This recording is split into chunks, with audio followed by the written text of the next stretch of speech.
She stood in the snow, dress torn, ring box shaking in her hands. "Hand her back," the man shouted. "She's mine." But Jesse Sawyer didn't raise his voice. He took off his coat, placed it over her shoulders, and said 4 words. "Come on home, ma'am." That's when the trouble began. A false marriage, a forged claim, a slick-talking man with a city paper and hired hands. But Jesse's not the type to draw first. He fights with truth, with paper, with neighbors who remember what's right. And when the whole town gathers to judge, one question hangs in the cold air. Can quiet dignity beat a man who lies loud? Dusty Creek never looked kind in winter. The wind off the ridge scraped like a file, and the snow that lingered on Main Street turned to gray slush by noon. Folks huddled near the market stalls, trading beans, flour, and what little warmth their words could offer. Jesse Sawyer walked slow through it all, his collar turned high, his boy Eli trotting beside him. They were there for salt and axle grease, nothing more. Life had been small and steady since Ruth passed last spring. He'd buried her on the hill above their ranch and built his days around silence that didn't ask much from him. Then came the commotion near the feed store. A wagon stood tilted in the mud, one wheel sunk deep. Beside it, a woman in a torn dress clutched a small wooden box like it held her heartbeat. A man in a city coat loomed over her, red-faced and loud, shouting words that didn't belong in public. "You think you can just walk off?" he barked. "After I fed you, clothed you, promised you a name?" The woman said nothing, just pulled her shawl tighter. The man grabbed her arm. "Don't you turn away, Clara Wynne. You're still mine till that paper's signed." Jesse's boots stopped before his mind caught up. Eli tugged his sleeve. "Pa, stay put," Jesse said quietly. He crossed the street, the slush sucking at his heels. The man turned, sneering. "This ain't your business, cowboy." "Looks like trouble," Jesse said evenly. "Figured I'd see if it needed cooling." "She's my fiancée," the man spat. "Ran off from the altar, left me humiliated before half the county." The woman flinched but kept her chin high. "He bought the license," she said softly, "but he never signed it, and neither did I." The man's voice hardened. "Paper's paper. She's promised." "Promised ain't owned," Jesse said. The man stepped closer, his breath sour with whiskey. "You want to play hero, Sawyer? This woman's my property under territorial law." Jesse didn't raise his voice. He just took off his coat and draped it around the woman's shoulders. "Come on home, ma'am." The crowd gasped. Eli's eyes went wide. The man, Randall Pike, folks whispered, laughed, sharp and ugly. "You'll regret that," he said. "I'll collect what's mine, even if I have to bring papers and men to do it." Jesse met his stare, steady as the windmill at Sawyer Rock House. "Then bring both, but don't bring them near her again." He turned, guiding the woman toward the wagon. Eli ran ahead and picked up the wooden box she'd dropped. Inside were a folded handkerchief, a simple ring, and a scrap of parchment that looked half-burned. The boy held it tight. When they reached their mare, Jesse helped her up into the saddle. Her hands trembled, but her voice did not. "You don't even know me," she said. "No, ma'am," he answered. "But I know the kind of man who leaves a woman standing in the snow." Eli climbed up behind them, the box balanced on his lap. The crowd parted as they rode off toward the hills. Pike watched from the mud, his grin spreading like a crack in glass. "Enjoy the charity, Sawyer," he called. "I'll be along to settle it." The market fell quiet. Only the wind dared answer. By the time they reached the ranch, dusk had pulled its gray shawl over the land. Jesse led the horse to the barn, helped Clara down, and showed her inside the house. Plain walls, small stove, a warmth earned by work. "You can stay till you find your footing," he said. "Work if you want, rest if you don't." She looked around. "You're widowed?" He nodded once. "Been a quiet house."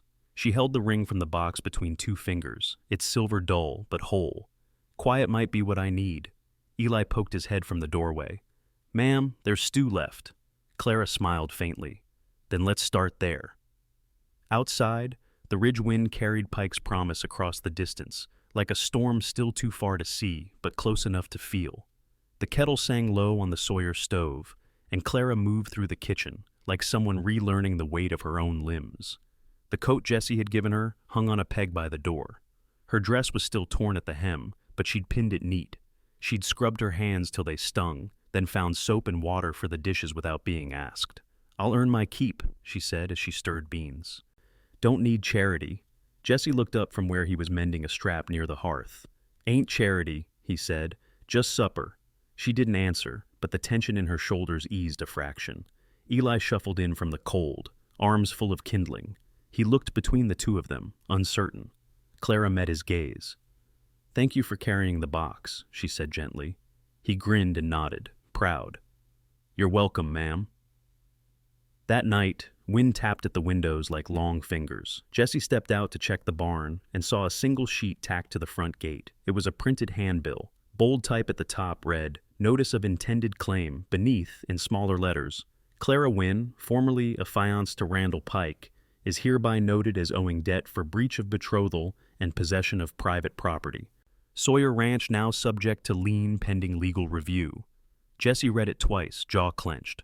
The paper had no court seal, no county mark, just Pike's name scrawled beside a smudged ink thumbprint. He tore it down and folded it carefully.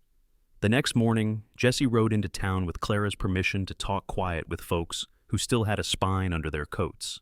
First stop was Doc Avery. The old man pushed up his spectacles and examined the notice.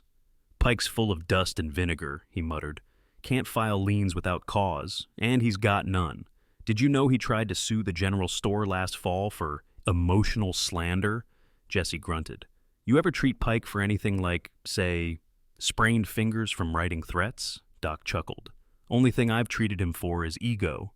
Next came Miss Alder, the schoolmarm. She offered coffee and a wary glance.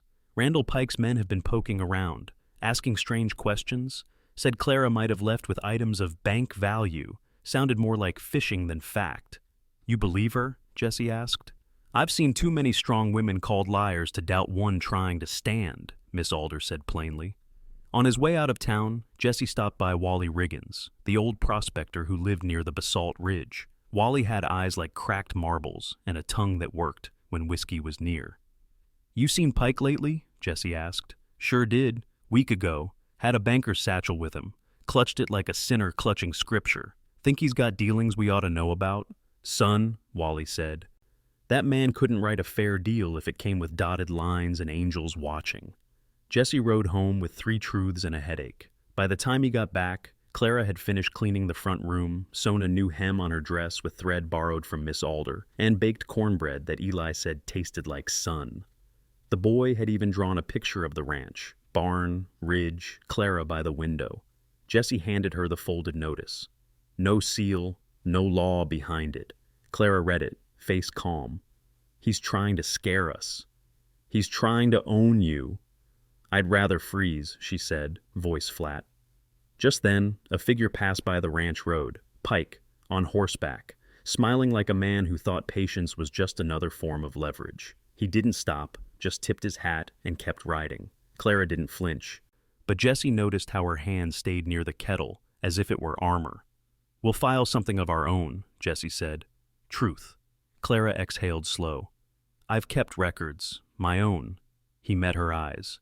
"Tomorrow, we ride to the preacher." Sunday brought stillness, the kind that presses down on a home like snow too thick for a roof.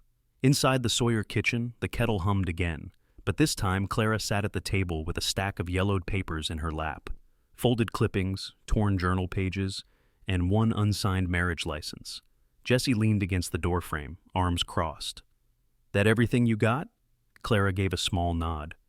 "I kept the articles. Didn't want to, but part of me knew someday he'd try again." Jesse sat across from her, studying the top clipping. It bore the headline, "Fraud in the Foothills, Rand Pike implicated in shady mining contracts." The ink was faint, but legible. Clara's byline ran at the bottom. "You wrote this?" "I did, 3 years ago. He wasn't Pike then. He was Rand Simmons, foreman for a mining outfit that went belly up when the ledgers vanished and wages disappeared. You expose him, he comes after you. More like he slithered into something softer. A new town, a softer name. I didn't recognize him at first. Too clean, too polite, but I should have." Jesse unfolded the handbill Pike had posted.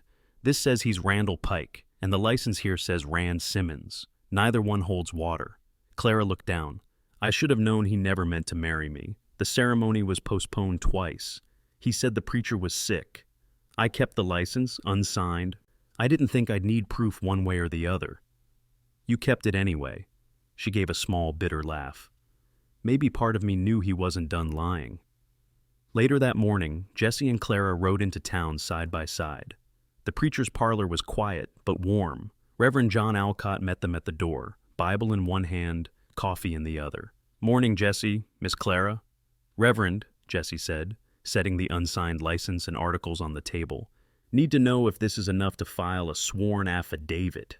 Alcott adjusted his spectacles. No county seal on this license, no witness line, unsigned on both ends. Legally, this isn't worth kindling.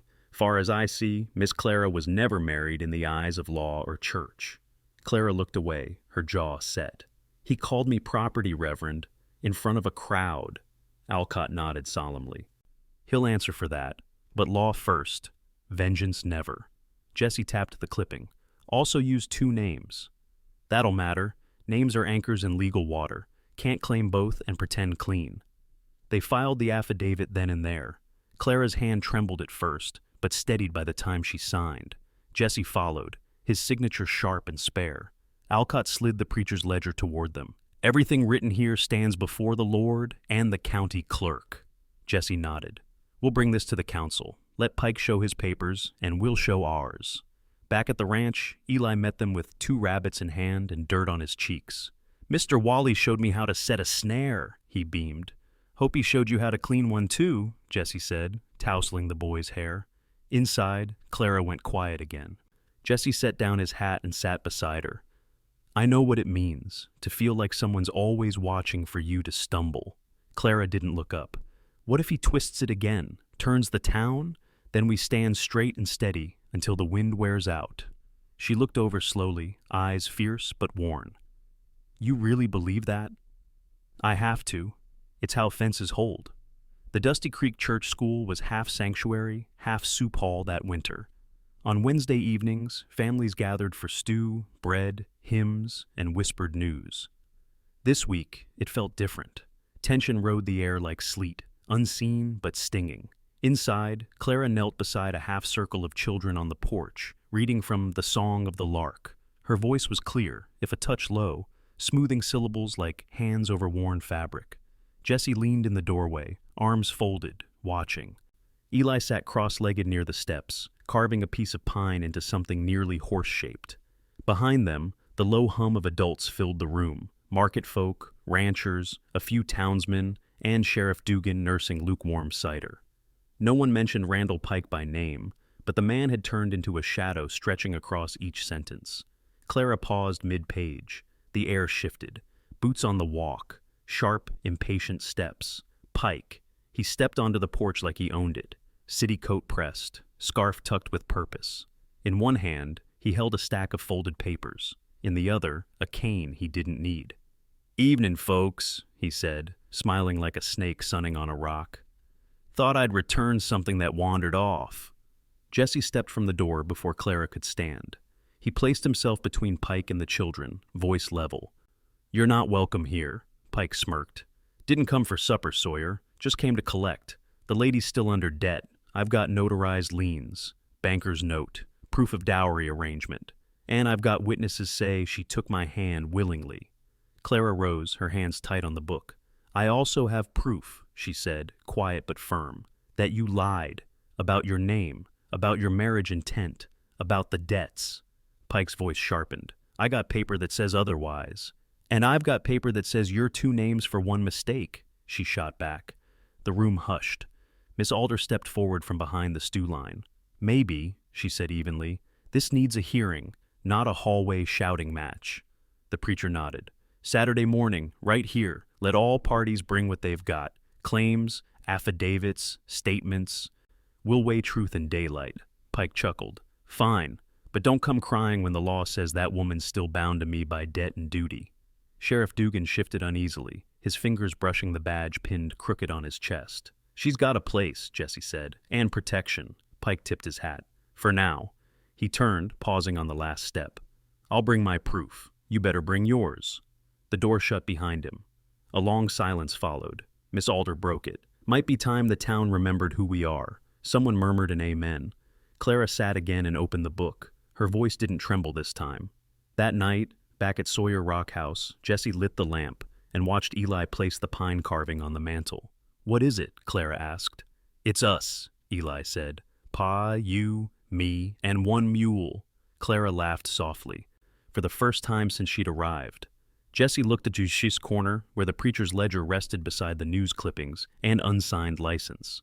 "Saturday," he said. "We don't shout, we show. Truth walks quiet." Clara met his gaze. "Then we walk quiet, but straight." The sky was clean gray by morning. No snow, just cold so sharp it rang in your teeth. Jesse rose early, buckled his coat tight, and ran a hand down the preacher's ledger. Everything was in there. Clara's old news article, Wally's witness note, the unsigned license, and the name mismatch Pike had paraded in public. "Time," Jesse muttered. At the parsonage, Reverend Billings poured ink, folded affidavits, and notarized statements with the care of a man planting fence posts straight. Clara sat quiet but steady, hands folded in her lap. "Sure you want this in the open?" the preacher asked. She nodded. "My name ain't property, it's testimony." Jesse signed the last, and the preacher closed the ledger with a soft thump.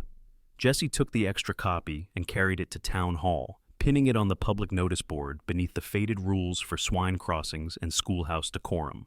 Then he turned to Pike's hired clerk, standing there wide-eyed. "Tell your boss," Jesse said. "He's invited to speak. Saturday, before the town."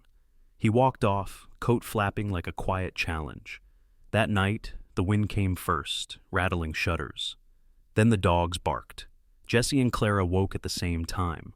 No words, just coats pulled, boots thudded. The herd was out. Lantern swinging, Jesse ran toward the corral. Barrels were tipped, water wasted. Fence wires hung loose like string. Hoofprints carved wild arcs in the frozen dirt. Eli, small but brave, stood barefoot at the gate with a broom like a sword. "I heard 'em," he said. "Didn't run." Jesse pressed a hand to the boy's shoulder. "You done good." Together they worked till the sky cracked pale with frostlight. Clara carried buckets, stitched wire, and soothed the limping steer. She didn't cry, not once. Inside, once things were calm, Jesse lit a second lantern. "Going somewhere?" Clara asked. He set it on the porch rail. "No, just lighting the other half of the trap." She raised an eyebrow. He explained, "Pike's men ain't ghosts. They came from somewhere. Hoof marks run northeast, toward his rented barn behind Higgins' dry goods." "And the second lantern?" "Lets folks know we're not hiding. Lets him know we're awake." She nodded slowly, understanding more than just the plan. "You think this'll stop him?" "No," Jesse said, "but it starts the line." The next morning, Wally ambled over with a length of wire and 2 mismatched boot treads drawn in charcoal on cloth. "Lifted these by moonlight," he said. "Same spool he keeps by his tack room. I'd bet my pickaxe on it." Miss Alder arrived with 6 pages of signed statements from market folks. She handed them over with a tight smile. "We're not fools," she said. "We've seen men like him before. Thought maybe it was just his charm unraveling. Now we know it's his character." Jesse took the stack. "Thank you." Clara touched the preacher's ledger and whispered, "Still time to run, you know." He looked at her and answered, "Still time to stand, too." She didn't flinch this time, just squeezed his arm, like they were already halfway through something worth seeing through. By nightfall, Jesse sat on the porch with Eli curled up nearby and the second lantern still burning. Clara closed the ledger and came to sit beside him. "Saturday's coming fast," she said. He nodded. "So is the reckoning." The light flickered but held. The clang of iron broke the still morning air. Sheriff Dugan held the warrant with 2 fingers, like it stung him. His voice barely carried. "Jesse Sawyer, you're under complaint for assaulting Mr. Pike on the church porch. Affidavit filed and sworn." Jesse blinked slow. "I never touched him." "I know," Dugan shifted. "But complaint's filed. Protocol says I gotta take you in, just overnight till the meeting." Clara stood in the doorway, face pale. "You mean he staged that shove and you're marching Jesse off anyway?" The sheriff rubbed the back of his neck. "I'm not saying that. I'm saying the process is bent, not broke. We see it through proper." Jesse stepped down from the porch, coat already buttoned. "Let's get on with it." The jail at Dusty Creek had 2 cells. One held broken chairs and rat traps. The other got Jesse. Sheriff Dugan slid the door shut with a grimace. "Ledger's still holding. Meeting's tomorrow noon. Jesse nodded and sat on the bunk. He looked more tired than angry. Clara appeared outside the window with a tin cup and a folded note. Her fingers trembled slightly as she passed them through the bars. "Stu, it's warm," her voice cracked. "I wasn't sure you'd—" "I ain't going anywhere," Jesse said softly. She stood there in silence, holding the bars like they might steady her. "I could run. Wouldn't be the first time." He met her eyes. "Wouldn't be the right time." She didn't answer, but she didn't move either. At Miss Alder's house, the schoolmarm unpinned her hair and spread out the statements gathered after Pike's church stunt. 7 witnesses saw Clara stumble, heard Pike's threat, and noted Jesse never laid a hand. Wally came in with a coil of fence wire and a scrap of old boot leather. "Pike's boys trample soft," he muttered, "but dirt remembers." "Where's the boy?" Miss Alder asked. "Eli's drawing," Clara said. "He said he wants to help." They followed her out to the parlor. The child had the preacher's ledger open, sketching the raider's boot treads beside his father's pencil-noted cattle count. Every boot pattern was distinct. Clara stared. "He sees everything," she whispered. By nightfall, Clara sat alone at the kitchen table. A candle burned low beside a fresh page. Her first sentence was shaky. The second steadied. Her account was plain-spoken, honest, shame and all. She folded it, kissed it once, and placed it atop the ledger. Outside, the wind hissed like it wanted to peel the house away. But the walls held. Jesse lay on the bunk, staring at the ceiling. The stew was gone. The note sat on his chest, reread 3 times. He heard the door creak. Sheriff Dugan leaned in. "You sleepin'?" "Nope." "Well, you might. You'll need it." Jesse sat up. "Town turnin'?" The sheriff gave a small smile. "Maybe. Depends what you show him tomorrow." He nodded toward the ledger Clara had passed through the bars. "Looks like you got more folks on your side than you thought." Jesse looked down us at the folded statements, the sketches, the clipped article. Then he looked out at the stars beyond the bars. "Sometimes," he said, "truth just needs a place to stand." The church meeting hall smelled of coal smoke and damp wool. Long benches creaked under the weight of Dusty Creek's gathered souls, ranchers, merchants, a few tired miners, and one wide-eyed boy sitting between Miss Alder and old Wally. Clara stood near the stove, fingers curled around a folded sheet of paper. She wasn't trembling this time, not yet. At the front, Jesse Sawyer waited in plain clothes with the preacher's ledger under one hand and the unsigned license tucked between its pages. His boots were muddy from the walk over. He hadn't said much, but his eyes scanned every corner like a man expecting ambush. Pike strutted in with 2 rough men at his flanks and a stiff-collared banker in tow. He carried a sealed envelope like a warrant and smirked as if the vote had already been cast. Sheriff Dugan cleared his throat. "We're gathered to weigh claim and counterclaim between Jesse Sawyer and Mr. Pike. This ain't court, but truth still matters. Speak plain." Pike wasted no time. "This woman is mine by mutual contract," he barked. "She left without cause, took what was owed, and is now being sheltered by Sawyer, who aims to profit off my rights." Gasp stirred. Clara's jaw tightened. Jesse opened the ledger. "That contract's unsigned, has no seal, and lists Rand Pike as the groom. That's not your legal name, Mr. Randall Pike." He handed the paper to the sheriff, who held it beside the complaint Pike had filed days earlier. "Signatures don't match," Dugan muttered. "Different hands, different names." Jesse nodded. "Alias fraud breaks any claim under territory law." Pike flushed. "Mistake in copying." "Then why's your banker here?" Jesse said calmly. "Let's see what's in that envelope." Reluctantly, the banker opened it. Inside, a note promising collateral in the form of Mrs. Pike's dowry for an Eastern loan, signed again by Rand. "This ain't just a name mix-up," Jesse said. "It's a pattern." Miss Alder rose next, holding up Eli's sketches of boot prints and fence wire. "The boy's drawings match Pike's barn spool exactly. Wally can verify." Wally stood slowly, pulled out a small strand of twisted wire, and nodded. "That's Pike's pattern, no doubt." The preacher stepped forward, holding a copy of Clara's clipped article from the Santa Fe newspaper. "Miss Wynn's reporting uncovered fraud tied to Rand Pike 2 years back. That's him. Same man, same pattern." Jesse turned last to Clara. "You've got the rest, ma'am." Clara unfolded her page and began to read. 1 year ago, the city notice section printed a bigamy complaint filed against one Rand Pike, alias of Randall D. Pike, then foreman at Elkhorn Mines. Filed by a widow named Mrs. Lucinda Gray, his lawful wife, married spring last in Santa Fe. The crowd shifted. A low murmur rippled like wind through dry grass. Jesse closed the ledger.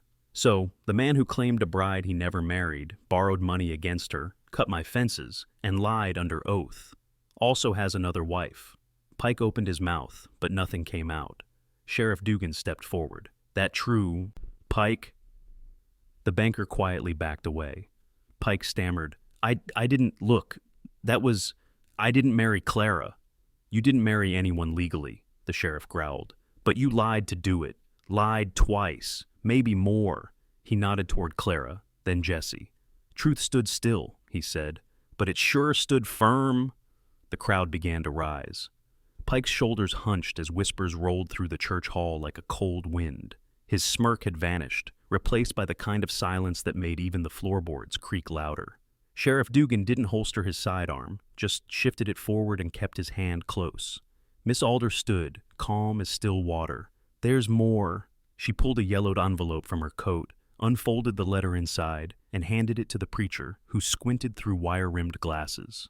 Certified record, he said slowly, from the territorial office in Santa Fe, confirming that Mr. Randall D. Pike, also known as Rand Pike, married a Mrs. Lucinda Gray on May 12th of last year, under his alias. Gasps. A muffled curse.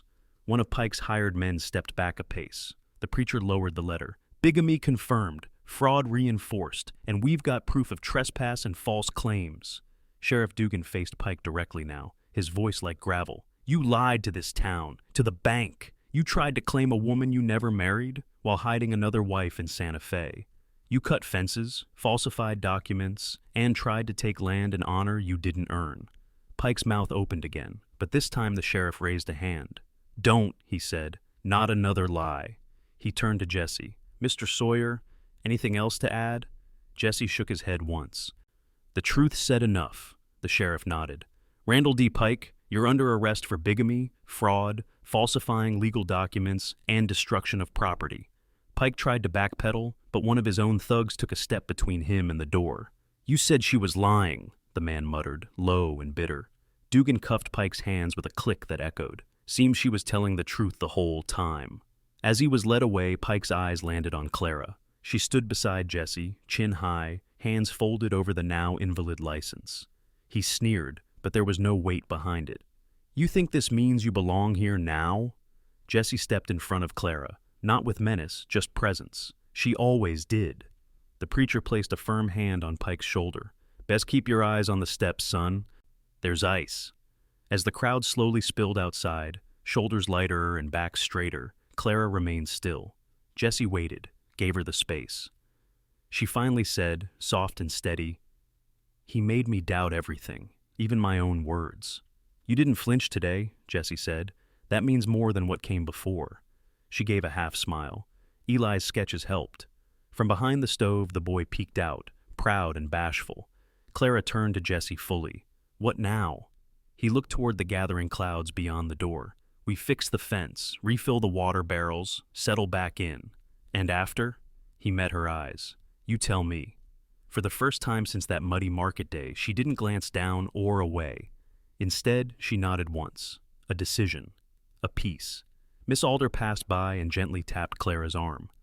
There's a place at the school if you want it. For teaching. Or just warming your hands. Clara squeezed her hand.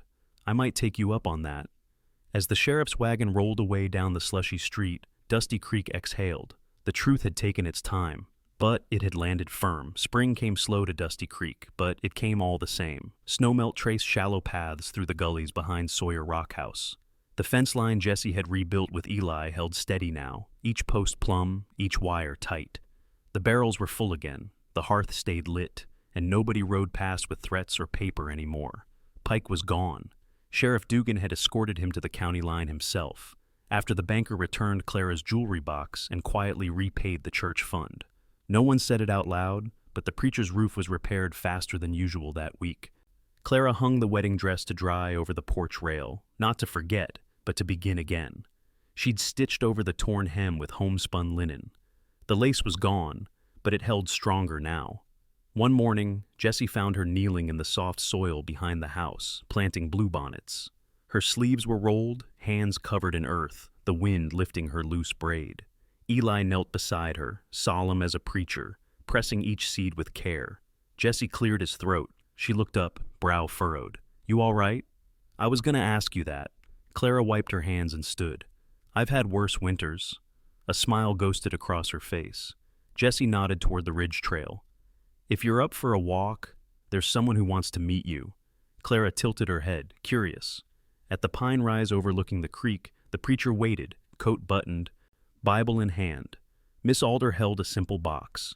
Inside were 2 rings, one Jessie had carried since his wife passed, and one Clara had tucked in the toe of her travel boot long ago, never worn. Eli stepped forward, chin high. He held both rings in his palm. "Thought we could make it right," Jessie said. Clara blinked fast. "This ain't about right or wrong." "No," he said gently. "It's about staying." They spoke their vows in plain words. No promises of forever, just a shared truth. Neither of them were running anymore. The preacher's voice was steady, Miss Alder cried a little, and Eli beamed so wide his ears turned red. Afterward, they sat beneath the pines, passing coffee in silence between them. The town didn't hold a big celebration, but neighbors trickled in over the next few days, each with something small, a coil of rope, a pie, a book for the boy, tools, seeds, stories. Clara took up reading lessons at the school twice a week. Jessie fixed hinges for neighbors. Eli read aloud at supper, often stopping mid-sentence to ask what a word meant. They took turns answering. At night, the house settled like an old mule in warm straw. Clara set tea on the windowsill, Jessie wrote in the ledger, and Eli sometimes slept with a boot by the door, just in case. Nothing loud, nothing grand, just earned peace. And in the quiet, they built something real. If this story left a warmth in your chest or a tear on your cheek, don't ride off just yet. Hit subscribe and follow us down the next trail, because out here, family is chosen, courage is quiet, and love sounds a lot like staying.